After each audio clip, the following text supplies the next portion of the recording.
अस्सलाम वालेकुम friends, welcome to cut it short. आज हम लाए हैं सोशियोलॉजी SOC 101 का lesson number 14 agents of socialization.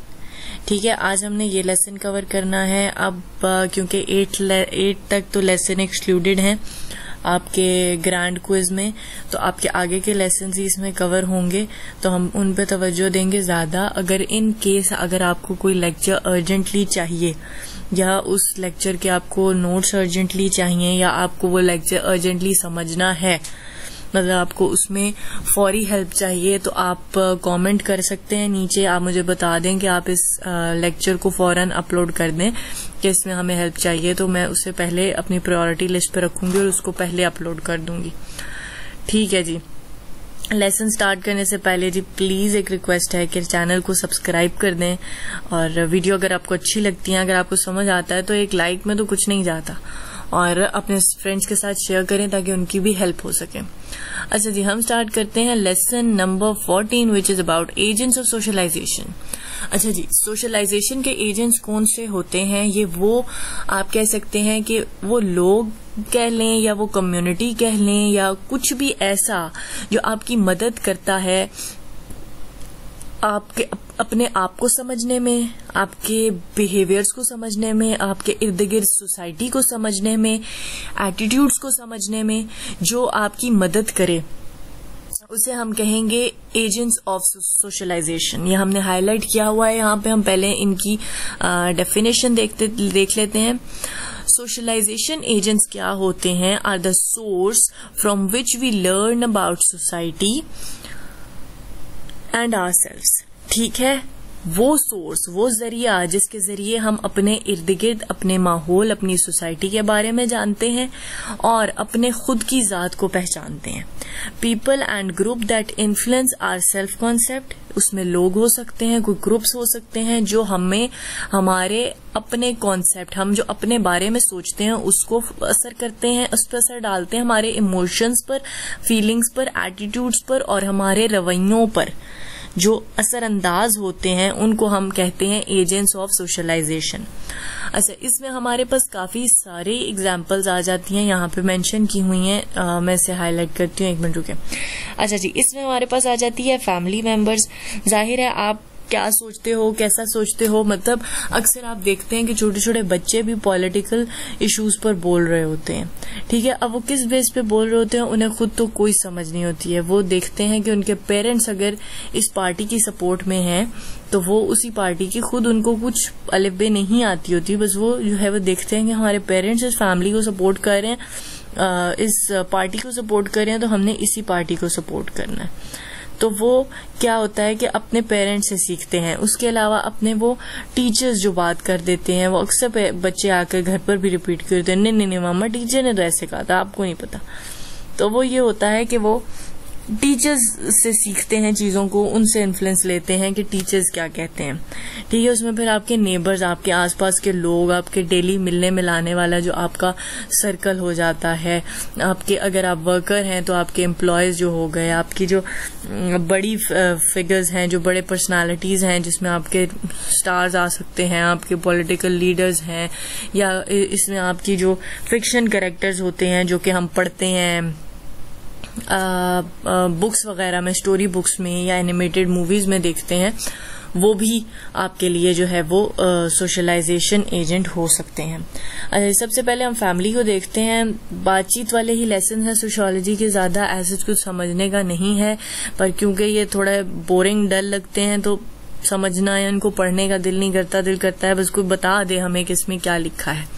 अच्छा जी, तो फैमिली क्या करती है? फैमिली देखें, हमें पता है कि बच्चा पैदा होता है तो सबसे ज्यादा जो डिपेंडेंट होता है वो इंसान ही का बच्चा होता है। बाकी जानवरों के बच्चे तो पैदा होते हैं और फिर उठ के खड़े हो जाते हैं कुछ देर बाद। तो चाइल्ड सर्वाइवल के लिए फैमिली की सबसे ज्यादा जरूरत होती है, और फैमिली जो है वो primary basic is the first one.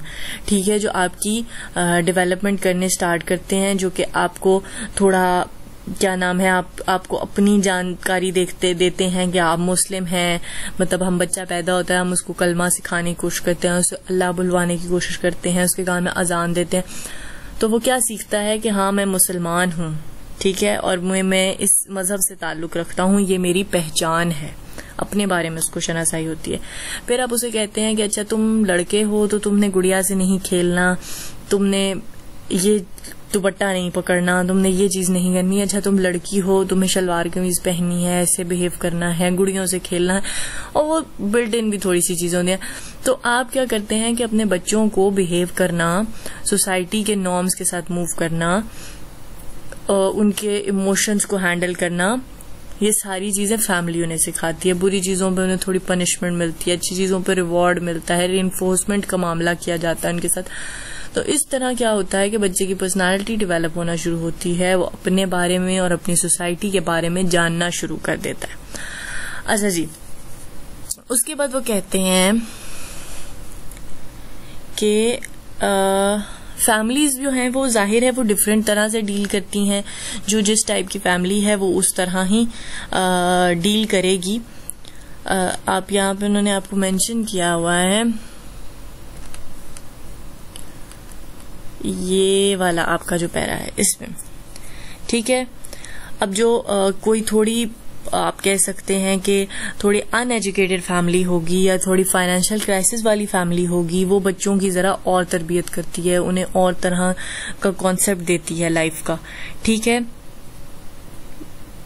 अगर जो है वो कोई थोड़ी बेहतर फैमिली होगी तो वो और टाइप के नॉर्म्स डेवलप करती है। अगर कोई बहुत वेल ऑफ लोग हैं तो वो मतलब उनके बच्चे हमने मोस्टली देखा होता है कि जी बहुत बिगड़े हुए हैं, उनकी जिद पूरी होती है, ये चीज मतलब वो अपने जिस तरह के वो लोग हैं, जिस तरह की वो कंडीशंस में हैं, वो उसी टाइप की अपने बच्चे को आप कह सकते हैं कि अवेयरनेस देने की कोशिश करते हैं, उसी तरह का बनाने की कोशिश करते हैं। अच्छा जी, आगे चलते हैं हम। स्कूल्स हमें अच्छी तरह से पता है कि हमारी कितना इन्फ्लुएंस करते हैं किसी भी इंसान की, किसी भी बच्चे की लाइफ को, उसकी सोशल वर्ल्ड को समझने में जो है वो स्कूल्स बहुत हद तक मदद देते हैं। आपको ऐसे सब्जेक्ट्स पढ़ाए जाते हैं, ऐसी स्टोरीज पढ़ाई जाती हैं जो कि आपको अच्छे बुरे की तमीज सिखाती हैं, आपको सोसाइटी के नॉर्म्स सिखाती हैं, ठीक है। बहुत सारे ग्रीटिंग्स और इस टाइप के भी चैप्टर्स होते हैं जिसमें आपको बेसिक्स से भी समझाया जाता है। Schools informally convey other lessons which might be called the hidden curriculum, मतलब वही चीजें जो आपकी छोटे छोटे lessons, उनमें छुपे हुए meanings और वो टाइप की चीजें आपकी hidden curriculum आती हैं। फिर आपको जो वो play period होता है उसमें आपको अपने friends के साथ खेलने दिया जाता है, एक आपको socialize करने का मौका दिया जाता है, समझाया जाता है कि आपने शेयरिंग करनी है, ये करना है, वो करना है, आपको जस्टिस के बारे में बताया जाता है, आपको अदल इंसाफ का कह सकते हैं कि सिखाया जाता है, इन चीजों के बारे में बताया जाता है। तो ये आपको स्कूलिंग जो है वो आपकी सेकंड चीज होती है जो आप पर असरअंदाज करती है। अच्छा, उसके बाद आते हैं पीयर ग्रुप्स। पीयर ग्रुप्स में जरूरी नहीं है कि आपको अच्छी चीजें मिले। अच्छा, पीयर ग्रुप्स होते क्या हैं? पीयर ग्रुप्स वो होते हैं जो आपके एज में, आपके पोजीशन में और इंटरेस्ट में आपके सेम हो। मतलब ये कि अगर लेट्स सपोज कि मैं एक 5th क्लास की बच्ची हूँ और मेरे पड़ोस में एक और 5th 6th क्लास की बच्ची है, तो हम और मतलब इस तरह आगे पीछे और 2-4 बच्चियां हैं, तो हम क्या हो गए, हम एक पेयर ग्रुप हो गए विद हैविंग सेम इंटरेस्ट, ठीक है। सोशल पोजीशन भी ऑलमोस्ट हमारी सेम है और एज भी हमारी कॉमन है, ठीक है। अच्छा, इसमें जो है वो क्या है कि हम एक दूसरे से सीखेंगे, वहां पे खेलते हुए और मामलात में हम एक दूसरे से सीखने की कोशिश करेंगे। अच्छा, पीयर ग्रुप्स आपका जरूरी नहीं होता कि वो आपको अच्छी ही चीजें सिखाएं, ठीक है। पीयर ग्रुप्स वो होते हैं बेसिकली जो कि थोड़े जनरेशन गैप से होते हैं अपने एल्डर्स से, और वो लोग जरा आप कह सकते हैं कि जो चेक एंड बैलेंस होता है उसको एस्केप करने की कोशिश कर रहे होते हैं, खुद नई चीजें डिस्कवर करने की, खुद नई चीजें सोचने की, ऐसी चीजें जो उनके एडल्ट्स उनसे शेयर नहीं करते, related to any kind of thing. मतलब आप बेहतर समझते हैं इन चीजों को, मतलब उन चीजों को आपस में डिस्कस करने लग जाते हैं जिससे गलत तरबियत होती है, जिससे गलत चीजों को समझा जाता है, ठीक है। तो इस टाइप की चीजें सीखने लग जाते हैं, इस टाइप की चीजें सोचने लग जाते हैं जो कि उनके एडल्ट्स उनसे शेयर नहीं कर रहे होते। तो इसमें आपको पॉजिटिव टर्म्स भी आती हैं।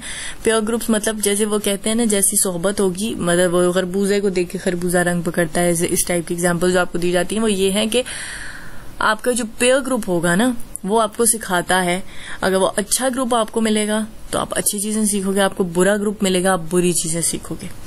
ठीक है, यहाँ पे उन्होंने आपको कहा है people are also influenced by peer group, they would like to join. मतलब ऐसे ग्रुप्स जो हम अगर जैसे फ्रेंड्स होती हैं, मतलब मैं हूं, हम 4 लोग हैं, वो 4 लोगों का ग्रुप है और मैं जो है वो उन दूसरे 4 लोगों का जो ग्रुप है उससे इन्फ्लुएंस हो रही हूँ कि उनके पास बड़ी प्यारी चीजें हैं, उनके पास बड़े अच्छे टॉयज हैं। ठीक है, तो वो मैं उनसे इन्फ्लुएंस हो सकती हूँ, ऐसा भी हो सकता है। और इसको क्या कहा जाता है? Anticipatory socialization. क्या है ये? It is the process of changing one attitude and behaviour in preparation for a shift in one's role. मतलब ये आप एग्जाम्पल ले लें कि अगर मैं ज्यादा वेल ऑफ नहीं हूं, मेरे पास ज्यादा वसाइल नहीं है, मेरे पेरेंट्स अफोर्ड नहीं कर सकते और मेरे इर्द गिर्द में भी जो है मेरा ग्रुप है उसमें ऐसे ही लोग हैं। अब वो कोई और ग्रुप है और वो बड़े वेल ऑफ हैं और वहां पे बड़े अच्छे खिलौने और बड़े अच्छे कपड़े और चीजें मैं देख रही हूँ और मैं उनसे इंस्पायर हो रही हूँ और मैं उस ग्रुप में जाना चाहती हूँ। ठीक है, मतलब मैं क्या कर रही हूँ, अपने एटीट्यूड और बिहेवियर में चेंज लेके आ रही हूँ ताकि मैं अपना रोल शिफ्ट कर सकूं, उस पोजीशन में जा सकूं जिस पोजीशन में वो लोग हैं। ठीक है, तो ये क्या होता है? ये एंटिसिपेटरी सोशलाइजेशन होती है। इससे मुतल्लिक एमसीक्यूज आता है, इसको आपने ज़हन में रखना है। अच्छा जी, मास मीडिया हम सबको पता है कि हमें हर तरह से इन्फ्लुएंस करता है।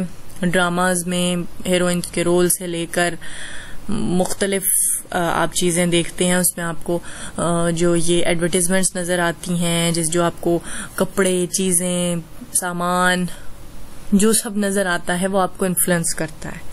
ठीक है, डायरेक्टली और इनडायरेक्टली आपको इन्फ्लुएंस करता है। उसके अलावा आपको जेंडर के जो इश्यूज चल रहे हैं, जो आजकल करंट इश्यूज हैं, रेप इश्यूज हो गए या जो है वो फेमिनिज्म के प्रॉब्लम्स हैं, या उसके अलावा जो वायलेशन है किसी भी टाइप की, मार पिटाई जो घरों में हो रही है, फिजिकल टॉर्चर है, मतलब काफी सारे ऐसे नाजुक पहलू हैं जिनको ड्रामाज में डिस्कस किया जाता है। तो आपको क्या होता है, उससे सोशल अवेयरनेस मिलती है, आपके एटीट्यूड्स में चेंज आता है, वो भी अच्छे बुरे आपको दोनों तरह के मिल सकते हैं। और उसके बाद लास्ट में हमारे पास आता है रिलीजन। रिलीजन भी हमें बहुत अच्छी तरह से इन्फ्लुएंस करता है, क्योंकि जब जैसे जैसे हम रिलीजन को जानते हैं हमें पता चलता है कि अच्छा नहीं, हमें ऐसे ड्रेस से स्टिक रहना है, हमें ये कपड़े, ये लिबास पहनना है। ठीक है, हमें इस तरह बिहेव करना है, या ये चीज पाक है, या ये चीज पलीत है, या इस तरह इस ओकेजन पर ऐसे बिहेव करना है, ऐसे में, क्योंकि इस्लाम भी हमें हर तरह के बिहेवियर्स या नॉर्म्स सिखाता है। ठीक है, तो जब हम अपने रिलीजन की तरफ देखते हैं तो वो भी एक सोशलाइजिंग एजेंट का रोल प्ले कर रहा है कि वो भी हमें हर चीज सोसाइटी के मुतालिक सिखा रहा है और हमारे बिहेवियर को इन्फ्लुएंस कर रहा है। ठीक है जी, तो ये चीजें थी हमारे पास जो as a socializing agent react करती हैं। इसमें कोई इतने प्रॉब्लम की बात नहीं है। आपसे ज्यादा से ज्यादा ये पूछा जा सकता है कि जी प्राइमरी सबसे ज्यादा इम्पोर्टेंट सोशलाइजिंग एजेंट कौन है, वो आपकी फैमिली होती है। अच्छा, उसके बाद आपसे यहाँ से पेयर ग्रुप्स क्या होते हैं वो पूछा जा सकता है। इन एमसीक्यूज में बात कर रही हूँ, क्वेश्चंस की बात नहीं हो रही है। अच्छा, उसके बाद आपसे यहाँ पे रिलीजन के मुतालिक भी पूछा जा सकता है, आपको पाक पलीत की तमीज कहाँ से, किस ग्रुप से मिलती है, या कौन सोशलाइजिंग एजेंट आपको ये सिखाता है। और लास्ट में हमारे पास ये है एंटिसिपेटरी सोशलाइजेशन, इसके मुतालिक भी आपसे एमसीक्यूज पूछा जा सकता है। अच्छा जी, I hope I made it clear. Any question, any query, any help you need, आप फ्रीली कमेंट कर सकते हैं। I will definitely reply to you guys. Next lecture में मिलेंगे इंशाल्लाह। टिल देन टेक केयर, अल्लाह हाफिज।